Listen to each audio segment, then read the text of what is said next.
Hi friends, இன்றைக்கி நான் பார்த்திங்கன்னா சூப்பரான ஒரு எலுமிச்சம்பழம் சாதமும் அதுக்கு தொட்டுக்கிறதுக்கு உருளைக்கிழங்கு பொரியலும் சூப்பராக ரொம்ப ஈஸியாக நான் செய்ய போகிறேன்.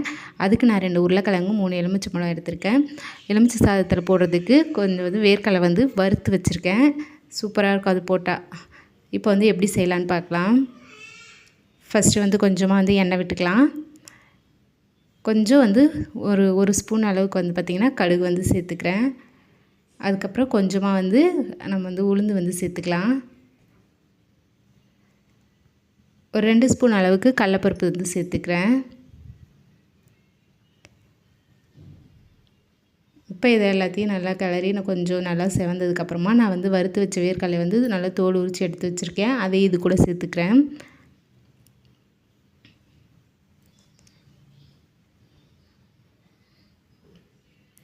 இப்போ நான் பார்த்திங்கன்னா பச்சை மிளகாவும் இஞ்சியும் சேர்த்துக்கிறேன்.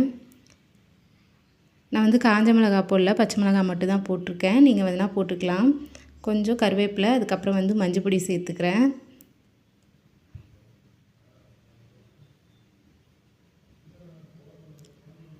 இப்போ நான் பார்த்திங்கன்னா கொஞ்சம் பெருங்காயத்தூள் சேர்த்துக்க போகிறேன். அப்போ தான் நல்லா வாசனையாக நல்லாயிருக்கும் லெமன் சாதத்துக்கு. நான் சாப்பாட்டில் உப்பு கொஞ்சம் போட்டிருக்கேன். இதுலேயும் கொஞ்சம் உப்பு சேர்த்துக்கிறேன். அப்போ தான் நல்லாயிருக்கும். இப்போ வறுத்து வச்சது எல்லாத்தையும் எடுத்து சாப்பாட்டில் கொட்டிக்கிறேன். சாப்பாடு ஆற வச்சு வச்சுருக்கேன். நல்லா அப்போ தான் உதிரி உதிரியாக இருக்கும். அதனால் இப்போ அதை எடுத்து கொட்டிட்டு இதுக்கு மேலே தான் நான் எலுமிச்சம்பழத்தை பிழிஞ்சு விட்டு கலர போகிறேன். இப்படி செஞ்சால் நல்லா உதிரி உதிரியாக இருக்கும் சாப்பாடு.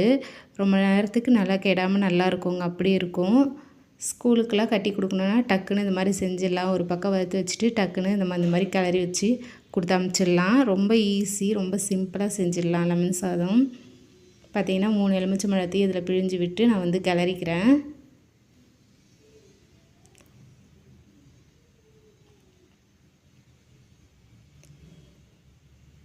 கொஞ்சம் கொத்தமல்லி தழை இருந்ததுன்னா கொத்தமல்லி தழையை போட்டு நல்லா கிளறிக்கலாம். ரொம்ப வாசனையாக இருக்கும். என்கிட்ட கொத்தமல்லி தழை இல்லை, அதனால் நான் அப்படியே சும்மா கிண்டிக்கிறேன்.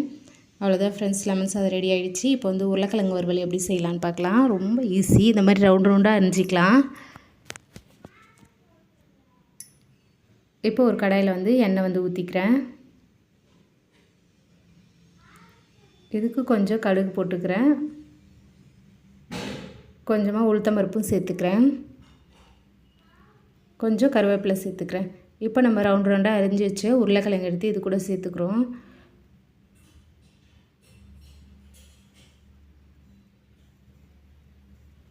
ரொம்ப ஈஸிங்க, டக்குன்னு செஞ்சிடலாம். அந்த உருளைக்கிழங்கு பொரியலும் நல்லாயிருக்கும். இப்போ கொஞ்சமாக தண்ணி விட்டு கொஞ்சம் மிளகாத்தூள், 1 ஸ்பூன் மிளகாத்தூளும் கல் உப்பும் சேர்த்து இது கூட கிண்டி விட்டுக்கிறேன். இது பார்த்திங்கன்னா எல்லா சாதத்துக்குமே சாப்பிட்லாம். தயிர் சாதம், லெமன் சாதம், புளி சாதம், சாம்பார் சாதம், அதுவும் கிளி போட்ட சாம்பார், இதுக்கெலாம் பார்த்திங்கன்னா சூப்பராக இருக்கும். இந்த மாதிரி உருளைக்கிழங்கு சிம்பிளாக செஞ்சால். அவ்வளோதான் ஃப்ரெண்ட்ஸ். கொஞ்சம் பார்த்திங்கன்னா நல்லா தண்ணி சிம்மிலே வச்சு நல்லா கொதிக்க விட்டதுக்கப்புறம் அப்புறம் சிம்மிலே வச்சு வறுக்க வேண்டியது தான். அவ்வளோதான் ஃப்ரெண்ட்ஸ், உருளைக்கிழங்கு சூப்பராக ரெடி ஆகிடுச்சு.